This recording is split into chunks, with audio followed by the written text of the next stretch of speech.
ખર્ચ બાદ પણ રામનાથ તળાવ ગંદકીમાં ગરકાવ, પાલિકાની કામગીરી સામે ઉઠ્યા સવાલ।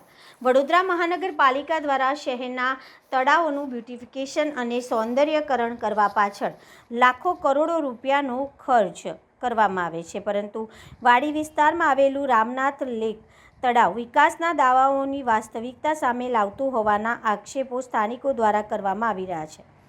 સ્થાનિકોના જણાવ્યા મુજબ તળાવના સૌંદર્યકરણ માટે મોટા પ્રમાણમાં ખર્ચ કરવામાં આવ્યો હોવા છતાં હાલમાં તળાવની આસપાસ ઠેર ઠેર કચરાના ઢગલા જોવા મળી રહ્યા છે। તળાવની સફાઈ અને જાળવણીના અભાવે સમગ્ર વિસ્તાર ગંદકીથી ઘેરાયેલો હોવાનું લોકો જણાવી રહ્યા છે।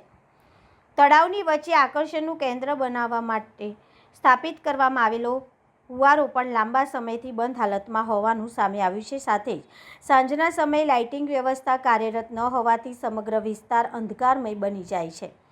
સુરક્ષાની પૂરતી વ્યવસ્થા ન હોવાના કારણે સ્થાનિકોમાં પણ ચિંતા વ્યાપી છે। આ મુદ્દે વોર્ડ નંબર 14ના કોંગ્રેસ કાઉન્સિલર દીપા શ્રીવાસ્તવ અને તીર્થ બ્રહ્મભટ્ટ દ્વારા તળાવની મુલાકાત લેવામાં આવી હતી। મુલાકાત દરમિયાન તેમણે મહાનગરપાલિકા તંત્ર પર આક્ષેપ કરતા જણાવ્યું હતું કે લોકોના નાણાં ખર્ચ્યા છતાંય તળાવની જાળવણી ગંભીર બેદરકારી દાખવવામાં આવી રહી છે। કાઉન્સિલરોએ જણાવ્યું હતું કે ઐતિહાસિક અને મહત્વ ધરાવતા રામનાથ તળાવની હાલત દિવસે ને દિવસે બગડી રહી છે અને તંત્રે તાત્કાલિક સફાઈ, ફુવારાની મરામત, લાઇટિંગ અને સુરક્ષા વ્યવસ્થાની કામગીરી હાથ ધરવી જોઈએ। સ્થાનિક રહીશો પણ માંગ કરી રહ્યા છે કે તળાવના વિકાસ માટે થયેલા ખર્ચની સમીક્ષા કરવામાં આવે અને નિયમિત જાળવણી માટે અસરકારક આયોજન કરવામાં આવે, જેથી તળાવ ફરીથી એકવાર લોકો માટે આકર્ષણનું કેન્દ્ર બની શકે। વડોદરા શહેરના પૂર્વ વિસ્તારમાં જે આપણે ઊભા છે, રામનાથ જે નવનાથ મહાદેવ છે, એમાંના એક મહાદેવ રામનાથ મહાદેવના રામનાથ તળાવનું બ્યુટિફિકેશન છેલ્લા 3 વર્ષથી કરવામાં આવી રહ્યું હતું।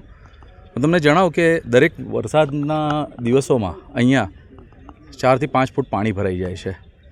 ત્યારબાદ બી આ તળાવ ખોદીને નાનું કરી દેવામાં આવ્યું, એટલે પાણી ભરાવાની સમસ્યા વધવાની છે। આ ગયા વખતે પણ પાણી ભરાયા હતા।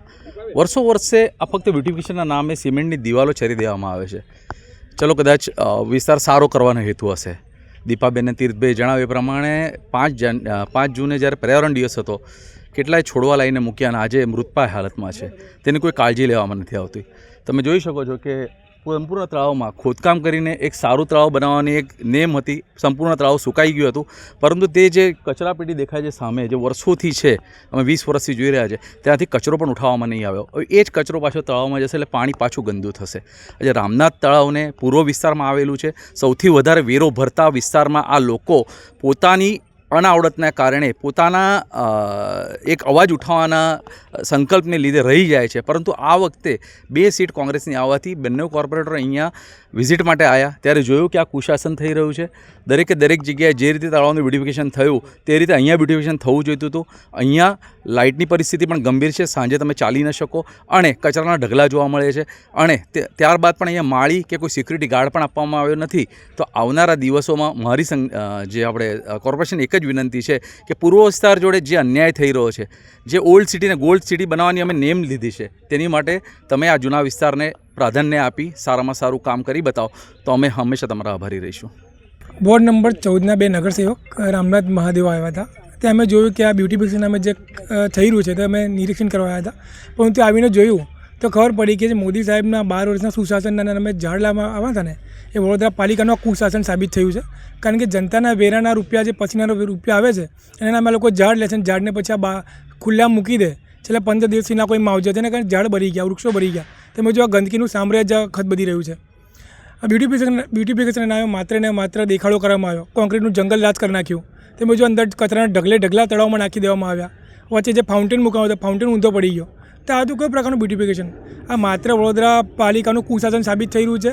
ભલે મોદી સાહેબનું સુશાસન હોય કે ના હોય, પણ 100% એવું કહીશ કે આ કુશાસન વડોદરા શહેર નગરપાલિકાનું છે। હું અમરનાથ મહાદેવ છે ત્યાં દર્શન કરવા આવતી જ રહું છું। આ બ્યુટિફિકેશનના નામ પર જે આ કૌભાંડ છે અને આની કોઈ કેર નથી થઈ રહી, એના વિશે આજે મને બોલવું પડી રહ્યું છે કે જે વિશ્વ પર્યાવરણના દિવસે અમે આટલા બધા ઝાડ અને રોપ અહીંયા લઈને આવ્યા, પણ કર્યું શું? એની કેર કોણ કરશે? એની જવાબદારી કોણ લેશે? બસ ફક્ત દેખાવા માટે તમને પેડ લાવવા છે અને રોપવા બી નથી અને એમ જ મૂકી દેવા છે। તો આ ધ્યાનદોરી કરવી અવશ્ય છે અને ધ્યાનદોરી કરવી જ જોઈએ અને આની કેર માટે મને મુદ્દો ઉઠાવવો છે. અને આપણા માધ્યમ દ્વારા કહું છું 7 દિવસની અંદર આ જેટલી બી બરબાદી ઝાડની થઈ રહી છે એ મોટા પાયે વ્યવસ્થિત થાય એવી હું માંગણી કરી રહી છું.